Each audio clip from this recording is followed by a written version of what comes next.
Mari saudara, kita sekali lagi tundukkan kepala kita mau minta pertolongan Tuhan. Tuhan, terima kasih Bapa untuk setiap kesempatan yang Tuhan berikan kepada setiap kami. Pada pagi hari ini satu kesempatan yang Tuhan berikan kepada setiap kami untuk beribadah kepadamu. Kami bersyukur untuk setiap waktu yang Tuhan berikan. Kami bisa memuji Tuhan, kami bisa memuliakan nama Tuhan. Dan sebentar kami akan mendengarkan kebenaran firman Tuhan. Kiranya firman Tuhan boleh berbicara ke dalam setiap hati kami. Dan kami tahu apa yang Tuhan mau kami lakukan dalam kehidupan kami. Dan hidup kami senantiasa memuliakan Tuhan, menyenangkan hati Tuhan. Tuhan, tolong hamba-Mu Bapa penuh dengan kelemahan dan keterbatasan, tetapi biarlah Tuhan pakai seleluasa mungkin hamba-Mu untuk menyampaikan firman Tuhan. Tolong Bapa berikan kekuatan dan pertolongan ketika menyampaikan kebenaran firman Tuhan. Terima kasih Bapa untuk waktu ini kami menyerahkan semuanya ke dalam tangan Tuhan. Biar Tuhan yang terus menyertai, melindungi setiap kami. Di dalam nama Tuhan Yesus kami sudah berdoa dan mengucap syukur. Amin. Saudara, selamat pagi. Ya, senang sekali dapat menyampaikan kebenaran firman Tuhan pada pagi hari ini. Saudara, tema yang diberikan kepada saya pada hari ini yaitu tentang Simson dan Delila. Mari saudara kita bersama-sama membuka kebenaran firman Tuhan kita yang terambil dari Hakim-Hakim 16 ayat yang ke-4 sampai yang ke-21. Hakim-Hakim 16 ayat yang ke-4 sampai yang ke-21.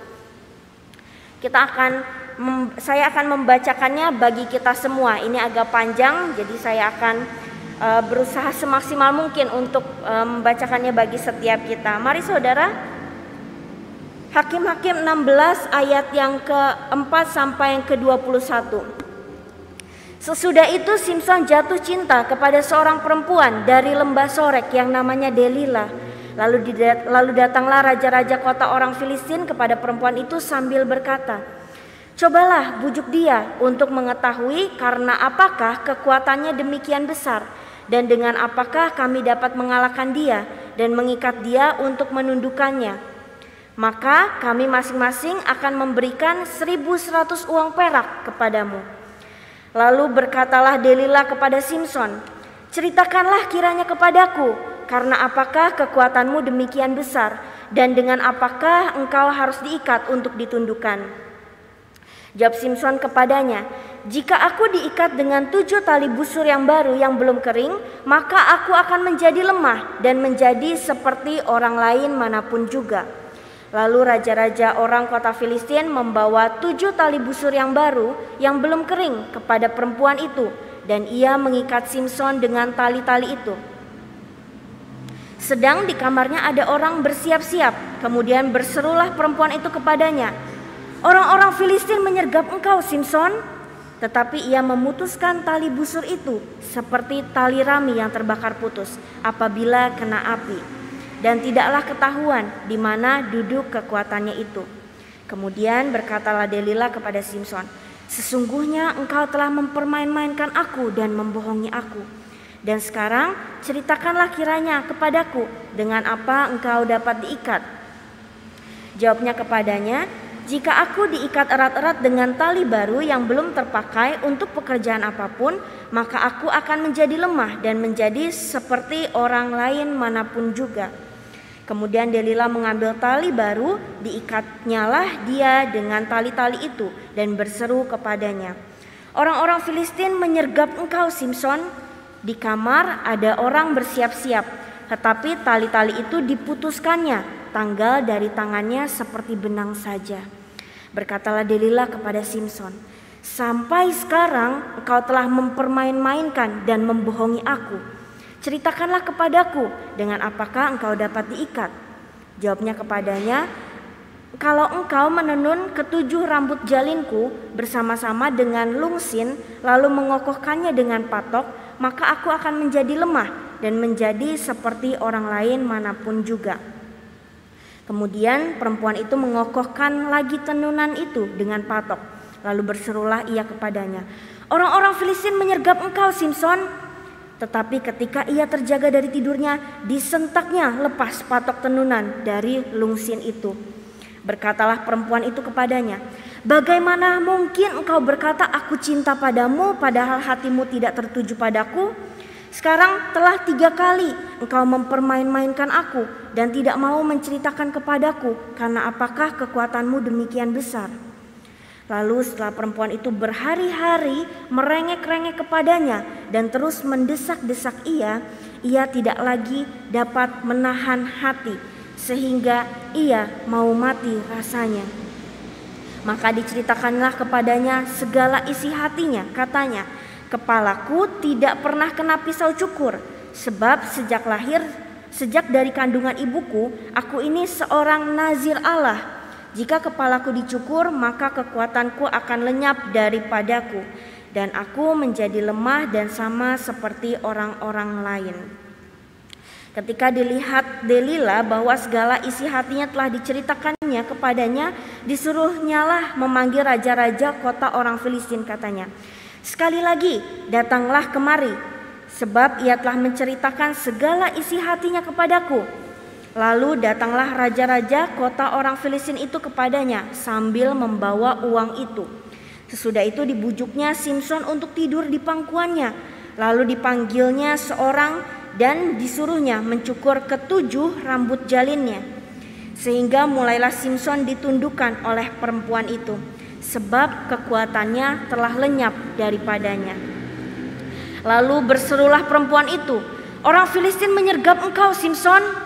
Maka terjagalah ia dari tidurnya serta katanya, "Seperti yang sudah-sudah, aku akan bebas dan akan meronta lepas." Tetapi tidaklah diketahuinya bahwa Tuhan telah meninggalkan dia. Orang Filistin itu menangkap dia, mencungkil kedua matanya dan membawanya ke Gaza. Disitulah ia dibelenggu dengan 2 rantai tembaga dan pekerjaannya di penjara ialah menggiling. Nah saudara, sampai sedemikian jauh pembacaan firman Tuhan kita pada pagi hari ini. Ya, bisa di next. Ya, saudara, selama beberapa minggu ini kita telah belajar berbagai hal dalam mengendalikan diri ya. Kita belajar mengendalikan diri dalam berbagai hal. Dalam hal emosi, dalam hal perkataan, dalam hal ambisi atau keinginan kita. Dan minggu lalu kita bersama-sama belajar bagaimana caranya kita mengendalikan diri dalam hal harta atau uang yang kita miliki. Nah saudara, dari berbagai pembahasan yang ada tentang pengendalian diri, tentu kita menyadari betul bahwa penguasaan diri adalah hal yang sangat penting. Sekali lagi, penguasaan diri adalah hal yang sangat penting yang harus kita lakukan sebagai orang percaya, yang harus memenuhi setiap kehidupan orang-orang Kristen. Dan pada hari ini saudara, kita akan bersama-sama belajar hal yang tidak kalah penting, yaitu menguasai diri, terutama dalam hal mengendalikan hawa nafsu atau godaan seksual. Hari ini kita akan belajar bagaimana menguasai diri dalam hal hawa nafsu atau godaan seksual. Nah saudara, ketika kita akan berpergian gitu ya, saya yakin setiap kita akan menentukan destinasi. Kita akan menentukan tujuan kemana kita akan pergi. Saudara, rasanya nggak mungkin ya, maksudnya kita pergi begitu aja gitu ya. Kalau kita merencanakan mau kemana, terus kita pergi begitu aja tanpa kita merencanakan terlebih dahulu tujuan kita. Kita pergi tanpa tujuan yang jelas gitu ya. Jarang saudara ada orang yang berpergian dengan cara seperti itu. Ketika kita pergi, pasti kita akan menentukan tujuan yang jelas kemana kita akan pergi. Tempat tujuan adalah hal yang sangat penting ketika kita akan berpergian. Nah saudara, demikian juga halnya dalam kehidupan kita. Setiap kita adalah manusia yang Allah ciptakan dengan tujuan. Ia tidak menciptakan kita begitu saja tanpa tujuan yang jelas. Dia tidak menciptakan kita dengan sia-sia gitu ya, dengan percuma. Cuma iseng-iseng doang. Tuhan tidak menciptakan kita seperti itu. Tetapi saudara, Allah menciptakan kita dengan sebuah tujuan yang jelas. Dan seperti yang kita ketahui bahwa tujuan utama dalam kehidupan kita adalah untuk memuliakan Dia dan menikmati Dia selamanya. Ini adalah tujuan yang Allah berikan kepada setiap kita. Ketika Ia menciptakan kita, Dia mau setiap kita dapat memuliakan Dia. Dan bukan hanya memuliakan, setiap kita juga dapat menikmati relasi dengan Dia. Nah saudara, memuliakan Allah itu berarti kita mengerjakan rencana Allah di dalam dunia ini. Itu berarti kita mengikuti kehendaknya, mewujudkan karakter-karakter Allah dan melakukan segala sesuatu yang menyenangkan hati Allah. Nah itu adalah tujuan kita. Nah saudara, singkatnya kita harus menjadi saksi Allah di tengah dunia, agar Allah itu dapat dikenal dan pengorbanannya, apa yang telah ia lakukan, dapat diketahui oleh semua orang di seluruh dunia ini. Dengan demikian semua orang dapat turut memuliakan Allah. Tetapi tidak hanya itu, bukan hanya memuliakan Dia, tetapi tujuan kita juga adalah untuk menikmati relasi yang indah dengan Dia. Nah saudara, ketika kita dekat Tuhan, pasti kita akan tahu rasanya betapa menyenangkannya punya relasi yang dekat dengan Allah. Nah ini adalah hal yang dapat kita lakukan gitu ya. Tujuan utama kita juga menikmati relasi yang indah dengan Dia. Kita menikmati anugerahnya dan kita menikmati setiap berkat-berkat yang Ia berikan kepada setiap kita. Nah, tapi saudara, permasalahannya adalah selama kita masih hidup di dunia yang berdosa ini, selama kita masih hidup di dunia yang penuh dengan dosa, iblis itu tidak membiarkan hal itu terjadi. Iblis tidak membiarkan kita itu memuliakan Allah. Iblis tidak membiarkan kita itu menikmati relasi dengan Dia. Iblis tidak membiarkan kita melakukan apa yang menjadi tujuan utama kita diciptakan oleh Allah. Oleh sebab itu saudara, iblis berusaha untuk menggunakan berbagai macam cara untuk menggoda setiap kita. Saya katakan sekali lagi, iblis berusaha dengan berbagai macam cara untuk menggoda setiap anak-anak Tuhan, membuat kita jatuh terjebak di dalam dosa, sehingga pada akhirnya kita tidak lagi bisa memuliakan Tuhan, kita tidak lagi bisa menikmati relasi dengan Dia. Dan salah satu yang iblis gunakan untuk menggoda setiap kita adalah ia menggunakan hawa nafsu atau dosa seksual untuk menggoda setiap kita. Nah saudara, hal inilah yang terjadi dalam kisah Simson dan Delila yang telah tadi kita baca bersama. Ini adalah hal yang terjadi, iblis menggoda menggunakan hawa nafsu untuk menggoda Simson. Nah saudara, dalam kisah Simson dan Delila ini mungkin adalah kisah yang tidak asing gitu ya di telinga kita. Kita sering mendengar tentang bagaimana kisah hidup mereka berdua. Bahkan sejak kita dari sekolah minggu kita sering banget dengar kisah tentang Simson dan Delila ini. Kita tahu bahwa Simson merupakan seorang anak gitu ya dari sebuah doa Manoah bersama dengan istrinya. Sejak kandungan ia telah dipersembahkan sebagai nazir Allah, dan sejak ia lahir Simson sudah diberikan berkat khusus dan panggilan untuk melakukan pekerjaan besar bagi Allah. Ia dipanggil untuk menjadi seorang hakim yang akan menyelamatkan bangsa Israel dari tangan orang-orang Filistin. Wow saudara, ini merupakan satu panggilan yang luar biasa yang diterima oleh Simson. Tidak banyak orang yang mengawali kehidupannya seperti yang dirasakan oleh Simson. Bahkan saudara, seperti yang kita ketahui juga bahwa untuk membantunya melaksanakan rencana Allah ini, dia diberikan sebuah kekuatan fisik yang besar. Dia kuat saudara. Dan dia dapat mengalahkan banyak hal gitu ya, mengalahkan banyak orang dan binatang buas. Simson dikenal dengan potensinya yang luar biasa dan berbagai prestasi kekuatannya.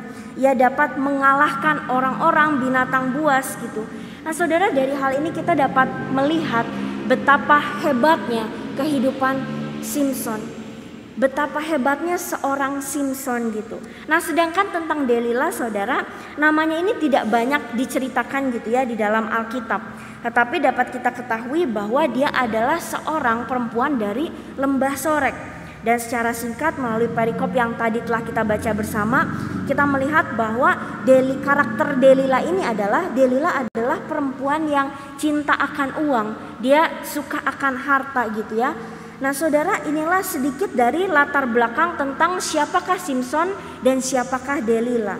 Kemudian saudara, selanjutnya kisah mereka berdua ini dimulai ketika Simson itu jatuh cinta kepada Delila. Saudara, seperti lagu ya, jatuh cinta berjuta rasanya. Nah seperti ini juga yang dirasakan oleh Simson gitu ya, berjuta rasanya, dia berbunga-bunga ketika dia jatuh cinta kepada Delila. Daya tarik perempuan Filistin ini amat cantik dan menarik. Dan secara fisik gitu ya, memikat hati dan pikiran Simson.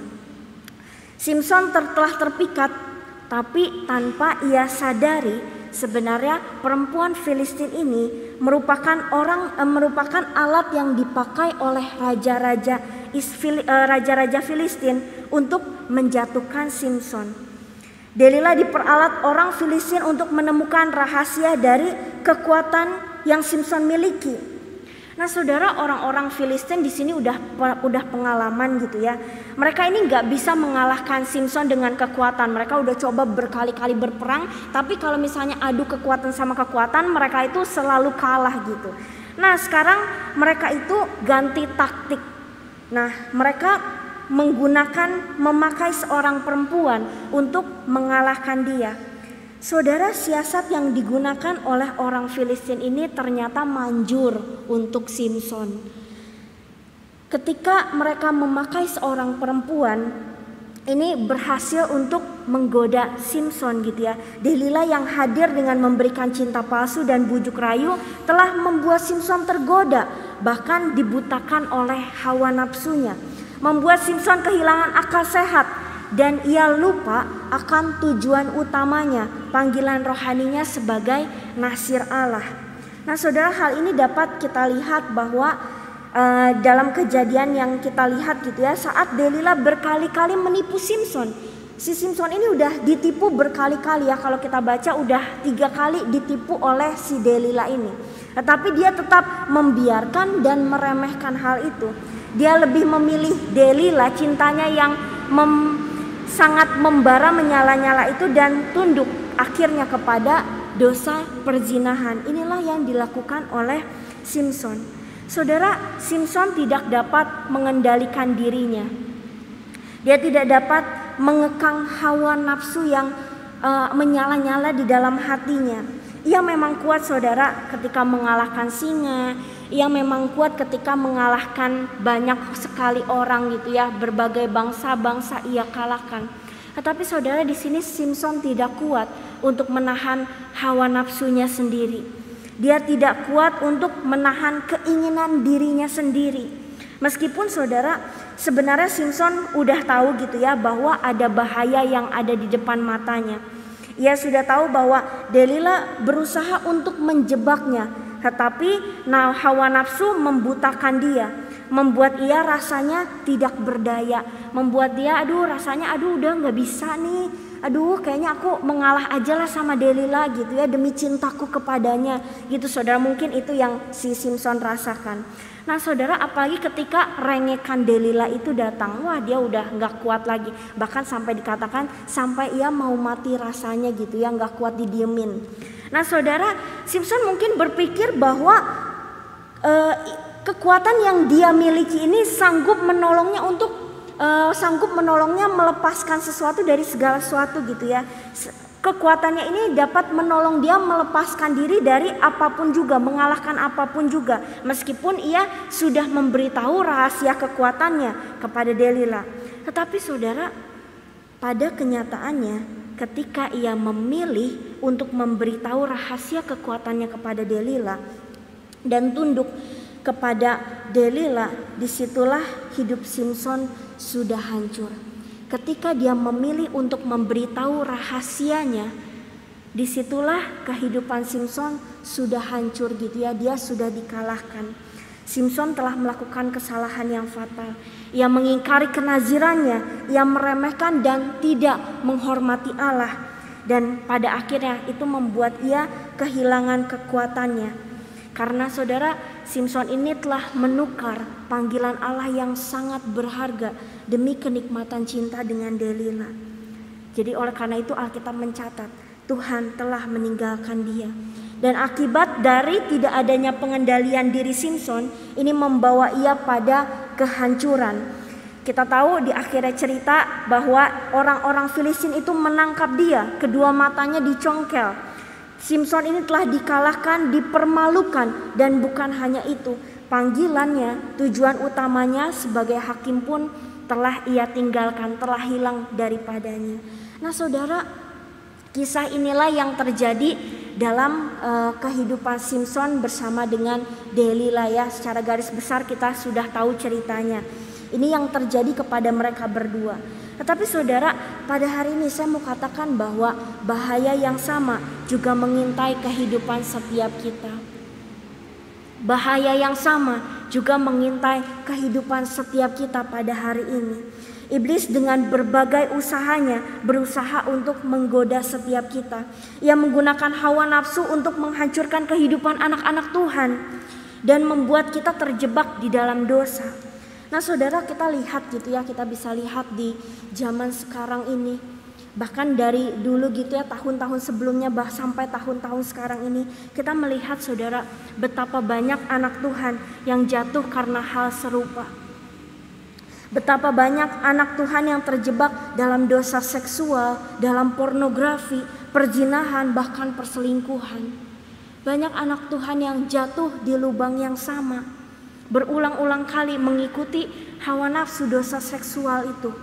Nah saudara, iblis berupaya membuat kita semakin jauh daripada Tuhan dan membuat kita melupakan tujuan utama yang Allah berikan kepada setiap kita. Oleh karena itu saudara, penting bagi setiap kita untuk selalu senantiasa waspada. Perlu bagi setiap kita untuk selalu berhati-hati terhadap godaan hawa nafsu ini. Sehingga kita perlu aware gitu terhadap diri kita sendiri. Kita perlu senantiasa berjaga-jaga terhadap godaan yang datang menghampiri setiap kita. Kita harus berusaha sekuat tenaga yang kita bisa. Sebagaimana iblis berusaha untuk menggoda kita, sebegitu juga kerasnya kita harus berjuang untuk keluar dari dosa-dosa yang mengekang setiap kita, dari dosa hawa nafsu yang menggoda setiap kita. Nah saudara, jangan sampai kita melakukan seperti yang dilakukan oleh Simson. Jangan sampai kita melakukan apa yang seperti ia lakukan. Ia yang telah menyerahkan panggilannya, ia yang telah menyerah terhadap hawa nafsunya dan membiarkan dirinya dikendalikan oleh hawa nafsu. Saudara, jangan biarkan diri kita melakukan hal seperti itu. Kemudian saudara, jika kita sudah tahu gitu ya bahwa kita tidak boleh melakukan hal yang demikian. Nah saudara, saat ini pertanyaan penting yang dapat kita ajukan adalah bagaimana caranya kita dapat mengendalikan diri terhadap hawa nafsu. Bagaimana caranya setiap kita dapat mengendalikan diri terhadap hawa nafsu yang datang menghampiri setiap kita. Yang pertama saudara, hindari godaan seksual itu sedini mungkin. Jangan berkompromi. Sekali lagi, hindari godaan seksual itu sedini mungkin. Jangan berkompromi. Jangan sekali-kali berkompromi saudara dengan godaan. Nah saudara, ini adalah hal yang pertama yang harus kita lakukan. Kita harus menghindari secepat mungkin. Kita harus menghindari melarikan diri gitu ya dari godaan itu secepat yang kita bisa. Jangan sekali-kali saudara berkompromi dengan dosa perzinahan. Pada teks yang kita baca bersama saudara, di sini kita dapat melihat bahwa dari awal Simson ini tidak menghindari godaan yang datang kepadanya. Sejak awal dia itu enggak segera lari gitu ya dari godaan yang menghampiri dia. Ia tidak menghindari sejak awal ketika ia bertemu sampai jatuh cinta dengan Delila. Padahal saudara, dia itu sebenarnya tahu gitu ya, relasi dengan Delila, hubungan Delila sebagai perempuan Filistin itu adalah hal yang tidak boleh dia lakukan, itu adalah hal yang dilarang. Tetapi dia tetap gitu ya, maksudnya membiarkan dirinya gitu ya memiliki hubungan dengan Delila. Nah saudara, dia itu tetap membiarkan dirinya diperdaya sampai ditipu oleh Delila berkali-kali.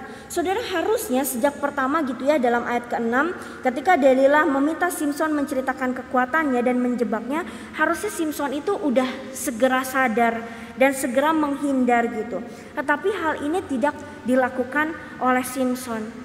Kita dapat melihat justru ia berkompromi dengan dosa perzinahan. Justru dia membiarkan dirinya ada di situ, membiarkan dirinya terjebak, ditipu, nggak apa-apalah demi cintaku kepada Delila. Nah saudara, itu yang Simson lakukan. dan ia membiarkan dirinya terjerat oleh hawa nafsunya sendiri. Nah saudara, hal ini adalah hal yang Simson lakukan tetapi tidak boleh kita lakukan. Dan di dalam Alkitab ada seseorang yang memberikan contoh yang baik kepada setiap kita dalam hal menghindari godaan seksual. Saudara, dia adalah Yusuf. Seperti yang kita ketahui, Yusuf juga pernah digoda gitu ya saudara oleh istri Potifar pada saat ia bekerja di rumah Potifar. Di dalam Kejadian 39 di situ diceritakan. Tetapi saudara, kita dapat melihat hal yang sangat jauh berbeda antara Simson dengan Yusuf gitu ya.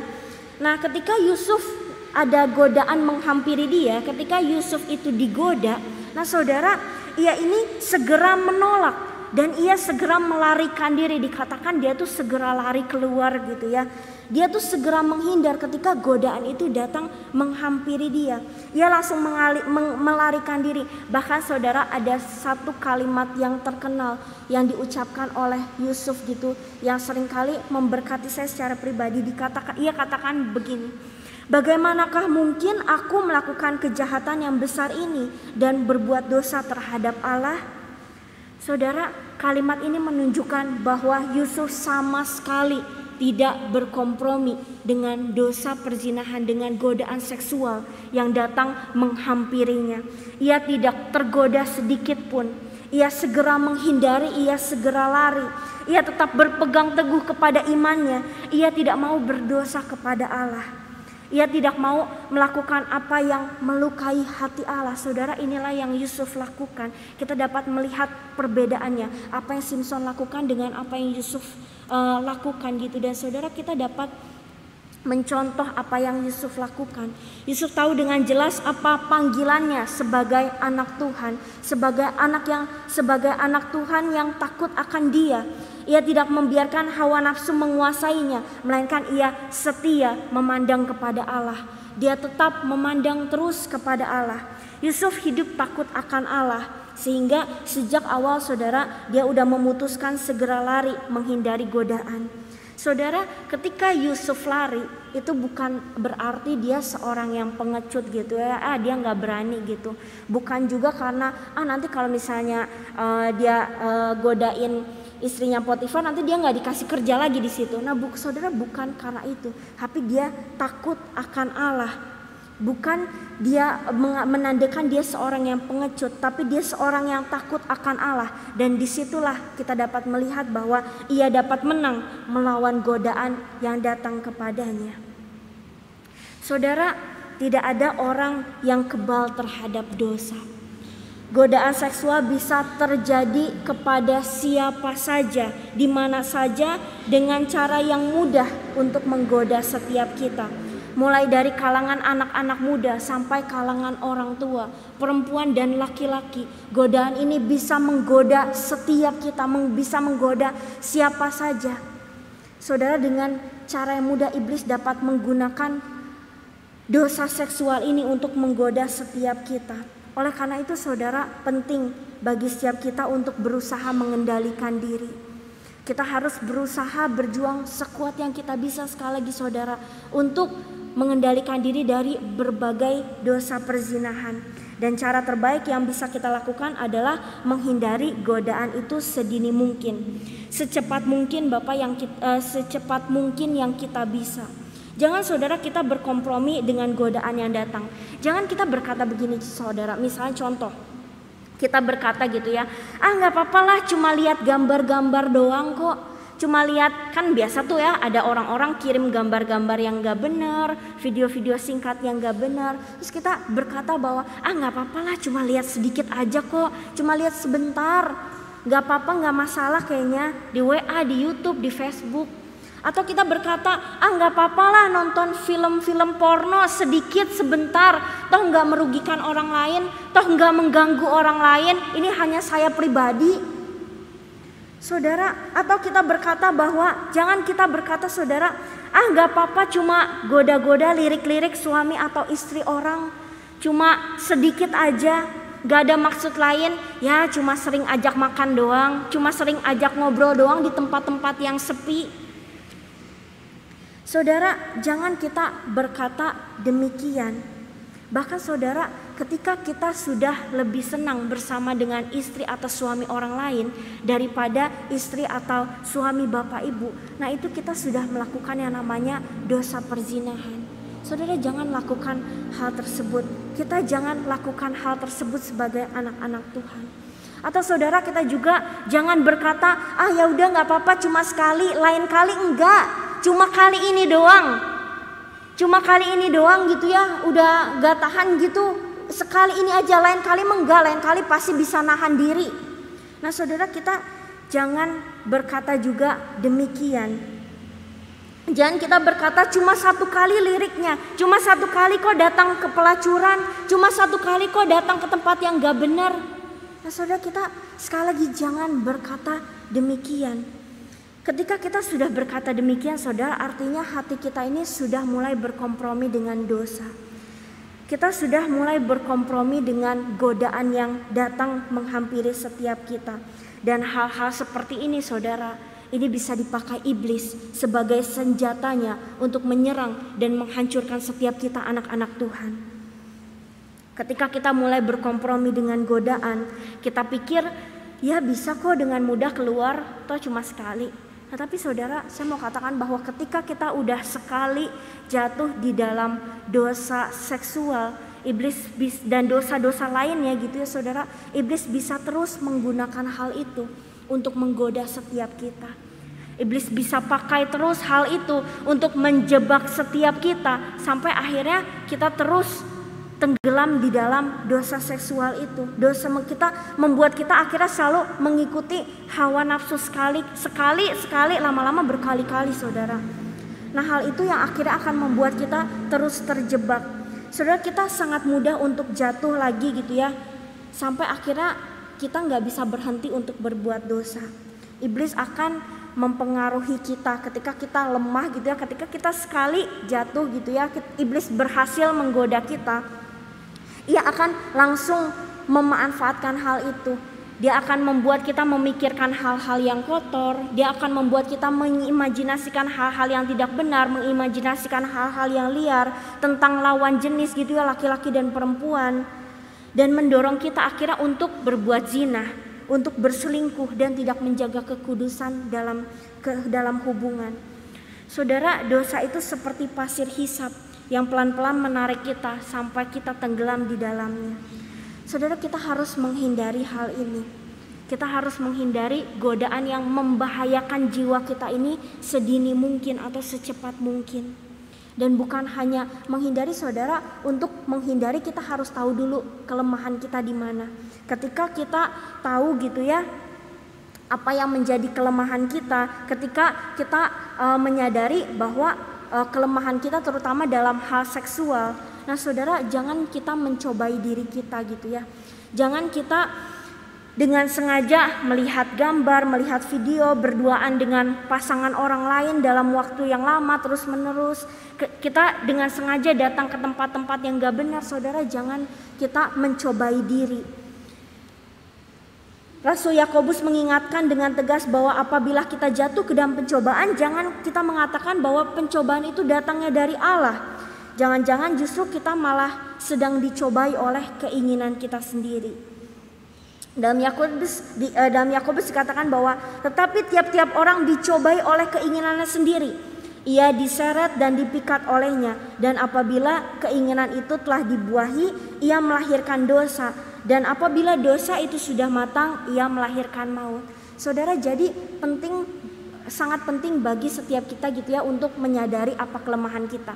Kalau kelemahan kita dalam dosa seksual, kita di situ kita harus kita tahu gitu ya, ketika godaan datang kita harus segera menghindar gitu. Saudara, kita harus tetap mawas diri, kita harus tetap senantiasa berjaga-jaga gitu ya. Jangan ladenin kalau ada godaan datang, jangan membiarkan diri kita justru dijebak gitu dalam dosa perzinahan ini.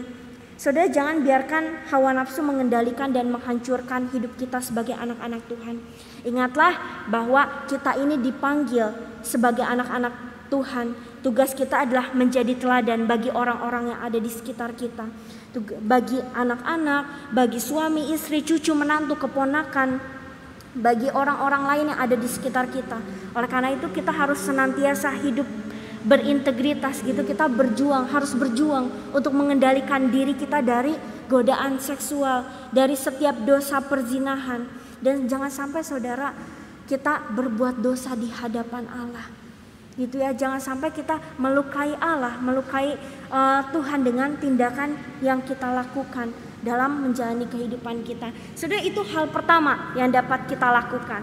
Saudara, hal yang kedua adalah kita harus memfokuskan diri kita kepada panggilan Allah. Yang pertama adalah kita harus menghindari godaan sedini mungkin, jangan berkompromi. Dan yang kedua adalah saudara, kita harus memfokuskan diri kepada panggilan yang Allah berikan kepada setiap kita. Fokus saudara kepada panggilan yang Allah berikan kepada setiap kita.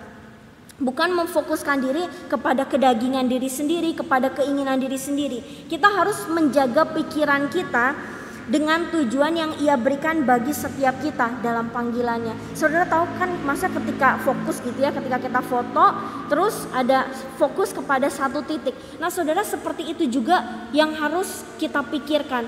Fokus kepada Tuhan dan panggilannya dalam kehidupan setiap kita. Saudara, dari awal gitu ya, Simson juga tidak memfokuskan dirinya kepada panggilan Tuhan yang telah memanggil dia menjadi seorang hakim atas bangsa Israel.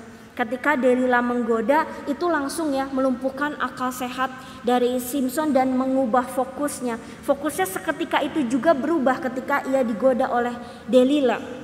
Ia tidak lagi memikirkan tujuan hidupnya, ia tidak lagi memikirkan panggilannya, tetapi yang ia pikirkan saudara hanya tentang Delila saja yang memenuhi hati dan pikirannya.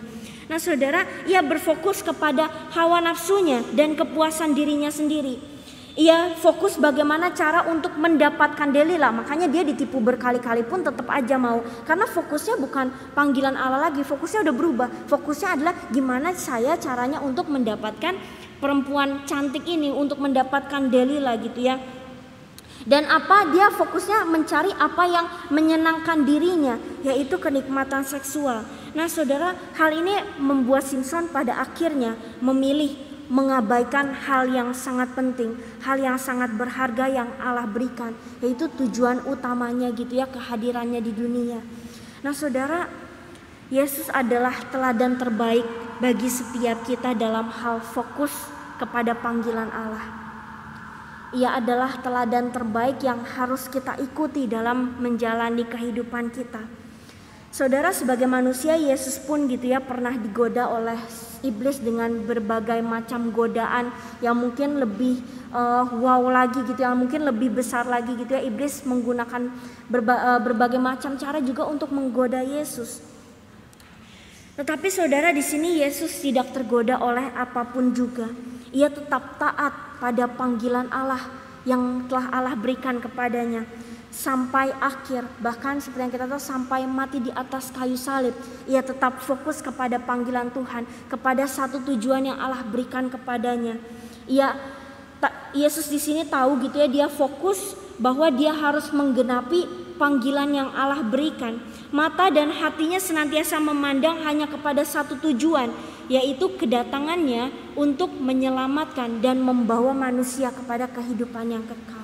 Saudara, Tuhan Yesus fokus hanya pada satu titik ini, pada satu tujuan ini, dan sampai akhir dia melakukannya dengan sangat baik gitu ya.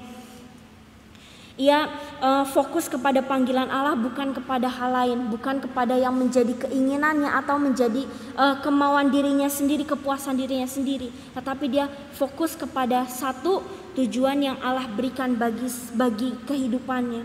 Nah saudara, demikian juga halnya yang harus kita lakukan sebagai umat Tuhan.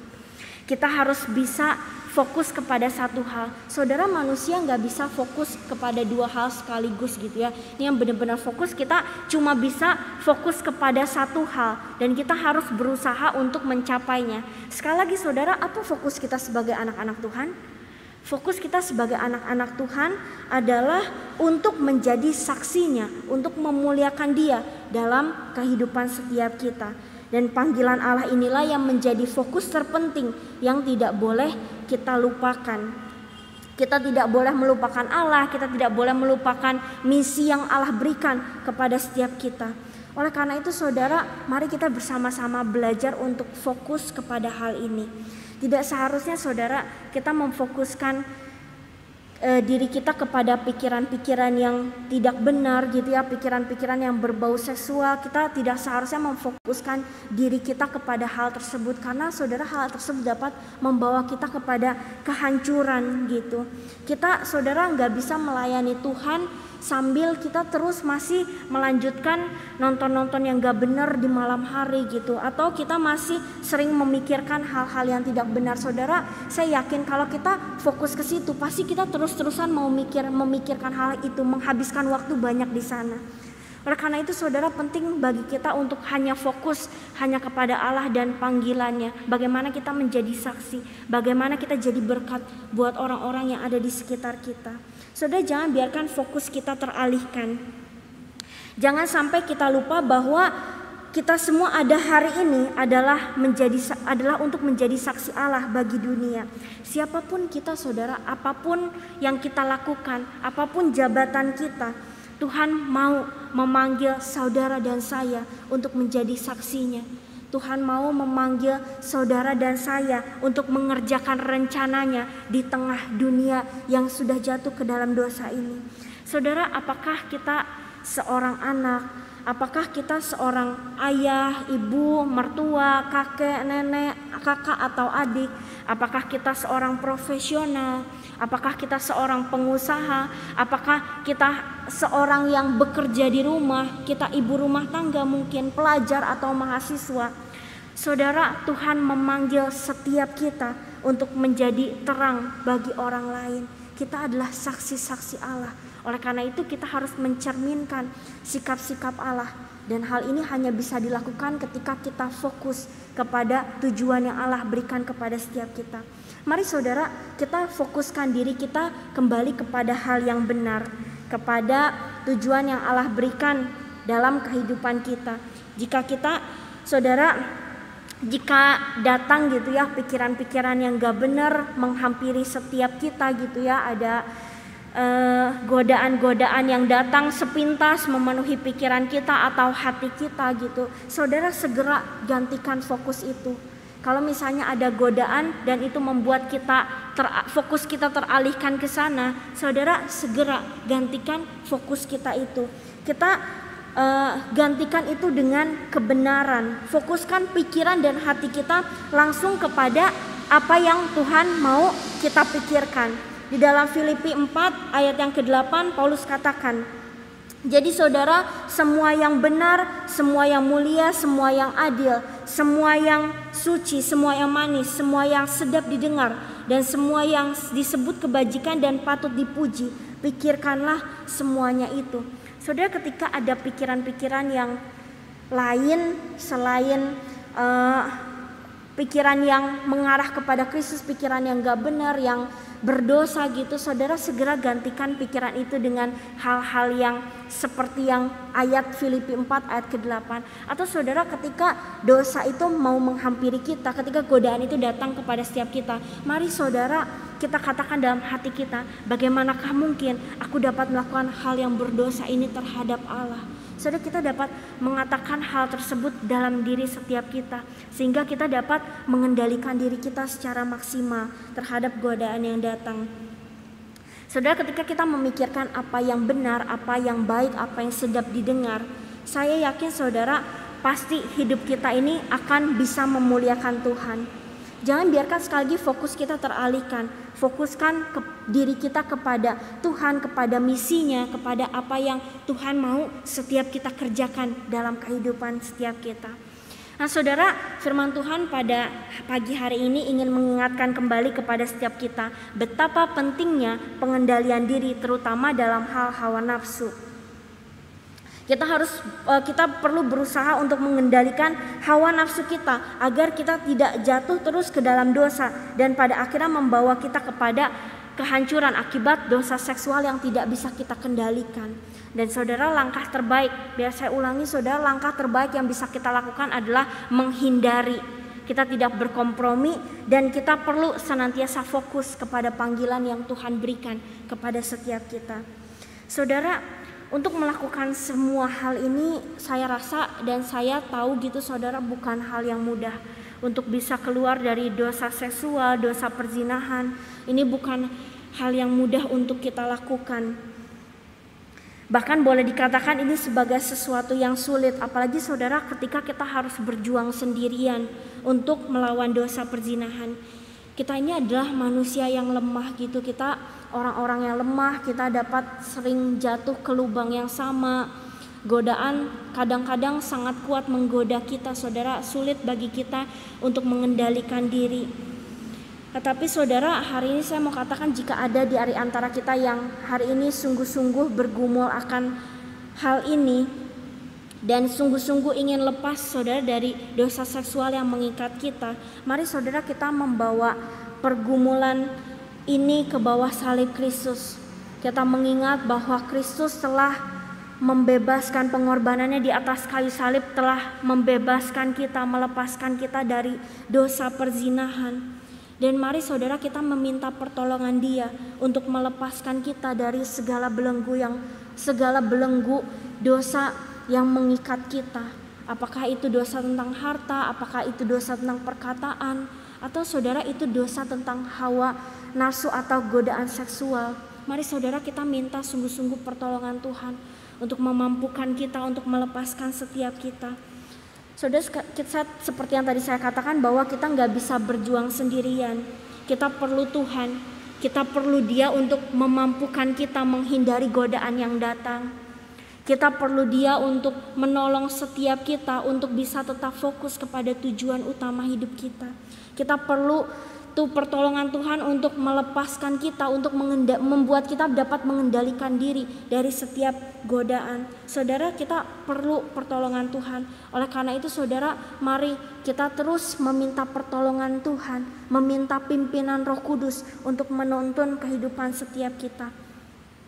Saudara, percayalah bahwa ketika kita berkomitmen, ketika kita mau sungguh-sungguh lepas dari dosa perzinahan, Tuhan pasti akan memberikan pertolongannya.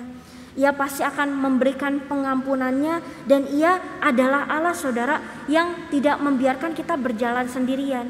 Kalau kita sungguh-sungguh mau keluar dari dosa perzinahan ini, Ia adalah Allah yang mau berjuang bersama-sama dengan kita. Dia adalah Allah yang mau bersama-sama berjalan bersama kita ketika kita mau sungguh-sungguh hidup berkenan kepadanya. Jika kita berusaha untuk mengendalikan diri, Tuhan akan berjalan bersama kita untuk melakukan hal tersebut. Dan ketika kita melakukan hal tersebut saudara, percayalah bahwa hidup kita pasti diubahkan. Dan hidup kita pasti dapat memuliakan Tuhan. Dan hidup kita pasti bisa jadi saksi. Kita melakukan apa yang benar, yang berkenan di hadapannya. Saudara, hal inilah menyenangkan hati Tuhan yang harus kita lakukan. Mari kita mengendalikan diri kita dari segala godaan hawa nafsu seksual. Dan kita hidup menjadi orang-orang, menjadi anak-anak yang berkenan kepadanya. Mari saudara kita tundukkan kepala, kita berdoa. Tuhan, terima kasih Bapa untuk kebenaran firman Tuhan yang boleh mengingatkan kembali kepada setiap kami bahwa pentingnya setiap kami harus mengendalikan diri. Tuhan, berikan belas kasihan-Mu, pertolongan-Mu kepada setiap kami. Kami mau Bapa sungguh-sungguh melepaskan diri dari segala dosa, segala belenggu yang mengikat setiap kami.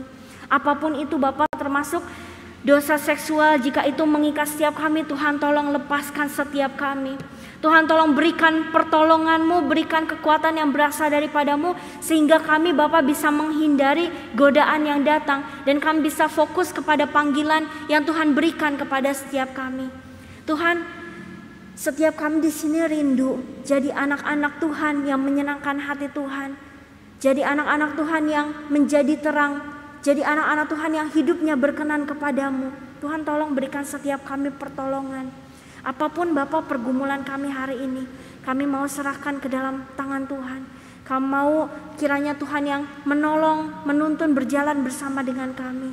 Terima kasih Bapa untuk kebenaran firman Tuhan yang disampaikan.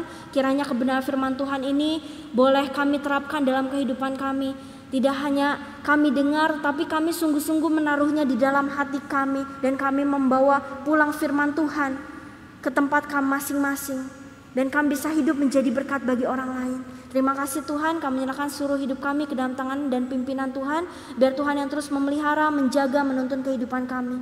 Di dalam nama Tuhan Yesus kami sudah berdoa dan mengucap syukur. Amin.